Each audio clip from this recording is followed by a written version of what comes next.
Hello everyone and welcome to my channel. Myself mrHasan আর আজকের এই পর্বে আমরা C# প্রোগ্রামিং ল্যাঙ্গুয়েজ সম্পর্কে জানবো এবং C# এর প্রোগ্রাম স্ট্রাকচার সম্পর্কেও দেখব এবং পাশাপাশি C# এর অন্যান্য বিষয়গুলো আমরা দেখব এবং পর্যায়ক্রমে শিখতে থাকব।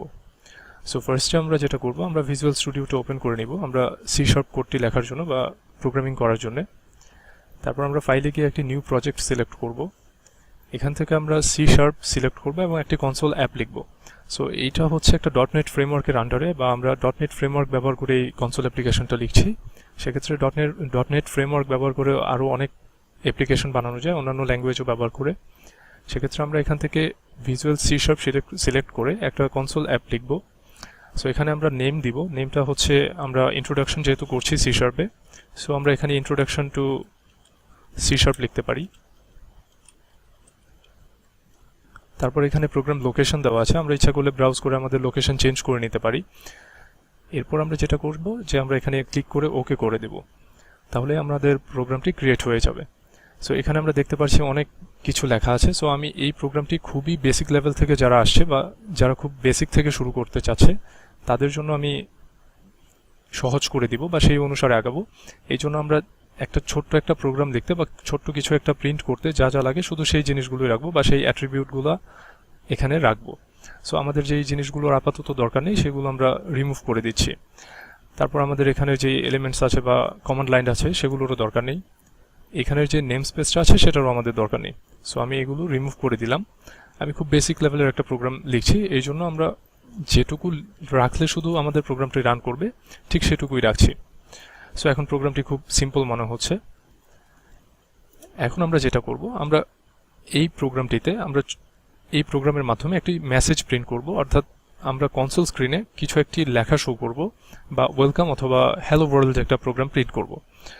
সো কনসোল স্ক্রিন হচ্ছে একটি কমান্ড প্রম্পট উইন্ডো, অর্থাৎ আমরা যদি উইন্ডোজ প্লাস আর চাপি তাহলে এবং যদি সেখানে CMD লিখি, ওকে দিলে যে একটা স্ক্রিন শো করছে সেটি মূলত একটি কনসোল স্ক্রিন বা কমান্ড প্রম্পট উইন্ডো। সো আমরা এখানে চাচ্ছি যে কিছু একটা লেখা শো করবে, সেটা হতে পারে হ্যালো ওয়ার্ল্ড অথবা welcome to C# training. So এটা যদি আমরা লিখতে চাই তাহলে আমাদের কি করতে হবে, প্রথমে একটি কনসোল ক্লাস নিতে হবে। সো কনসোল ক্লাসটা ব্যবহার করা হয় কিসের জন্য? সো কনসোল ক্লাসটা ব্যবহার করা হয় মূলত ইনপুট আউটপুট নেওয়ার জন্য বা ইনপুট কিছু নেওয়া এবং আউটপুটে কিছু প্রিন্ট করার জন্য। সেক্ষেত্রে আমরা যদি কনসোল নিই এবং সেটার সাথে আমাদের যেই প্যারামিটার নিতে হবে সেটি হচ্ছে console.writeLine। আমরা এখানে একটি প্রোগ্রাম প্রিন্ট করব বা একটি মেসেজ শো করব, সেটি হচ্ছে হ্যালো ওয়ার্ল্ড। সো আমরা মূলত চাচ্ছি যে আমাদের প্রোগ্রামটি প্রিন্ট করুক কনসোল স্ক্রিনে হ্যালো ওয়ার্ল্ড এই প্রোগ্রামটি। সো সেটির জন্য যেটি করতে হবে, আমরা Ctrl+F5 যদি প্রেস করি তাহলেই দেখতে পারবো যে এটি প্রিন্ট হয়ে গেছে। সো এখানে আমরা দেখতে পাচ্ছি যে হ্যালো ওয়ার্ল্ড এই সেন্টেন্সটি প্রিন্ট করেছে এই প্রোগ্রামটি।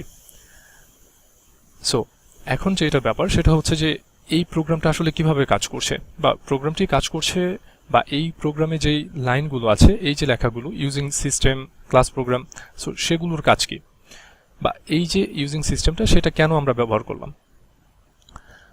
সো এই যে ইউজিং সিস্টেমটি আছে সেটি মূলত একটি নেম স্পেস বা এটার এই ফার্স্ট লাইনটি হচ্ছে নেম স্পেস ডিক্লারেশনের জন্য। এখন সবার মাথায় কোশ্চেন আসতেই পারে যে আসলে নেম স্পেস ডিক্লারেশনটা কি। সো নেম স্পেস ডিক্লারেশন হচ্ছে যে আমাদের এই প্রোগ্রামটিতে যে কোডগুলো ব্যবহার করা হয়েছে সেগুলো এই নেম স্পেসটিতে অ্যাভেলেবল আছে বা এই সিস্টেমে অ্যাভেলেবল আছে। আমরা যদি এই সিস্টেমের উপরে হভার করি তাহলে আমরা দেখতে পারবো যে এখানে লেখা আছে যে একটি নেম স্পেস সিস্টেম। সো আমরা যেই কোডগুলো ব্যবহার করছি, অর্থাৎ আমরা যেই কোডগুলো ব্যবহার করছি সবগুলোই এই সিস্টেমের মধ্যে আছে বা এই যে কনসোল ক্লাসগুলো সেটা হচ্ছে আমাদের এই সিস্টেমে আছে। আর সেটাকে আমরা কি বলতে পারি, তাহলে এই নেম স্পেসটা হচ্ছে একটা ক্লাসের কালেকশন বলা যেতে পারে।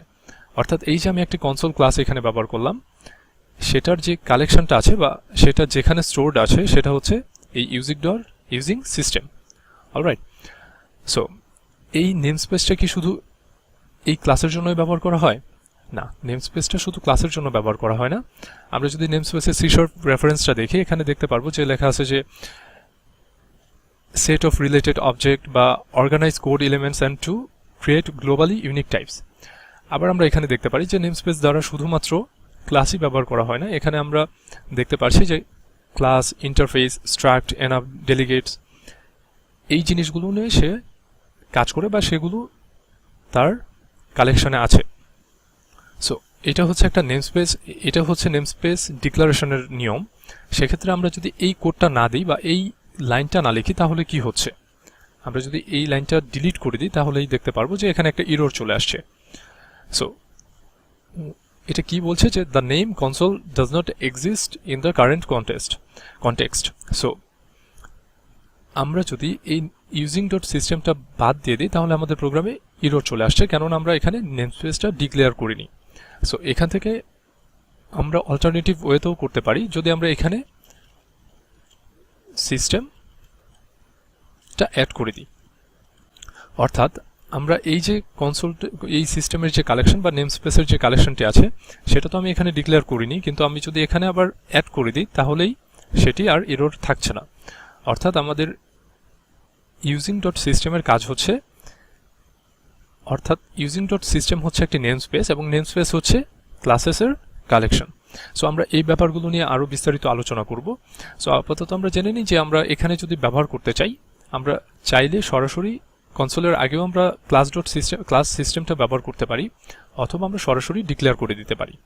মানে আমার আর এখানে বারবার ডিক্লেয়ার করা লাগছে না, আমি যদি একেবারে উপরেই বা প্রথমেই ইউজিং সিস্টেম নেমস্পেসটি ব্যবহার করে নিই।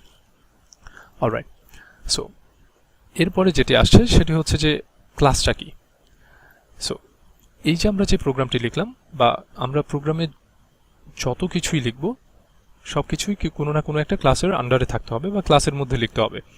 সো ক্লাসেস নিয়েও আমরা পরবর্তীতে মানে বিশদ আলোচনা করব বা আমরা বিস্তারিত আলোচনা করব, সেক্ষেত্রে এখন এটা স্কিপ করে যাচ্ছি। এরপরে আমাদের যেই মেথডটা আছে বা মেইন ফাংশনটা আছে সেটা মূলত কি।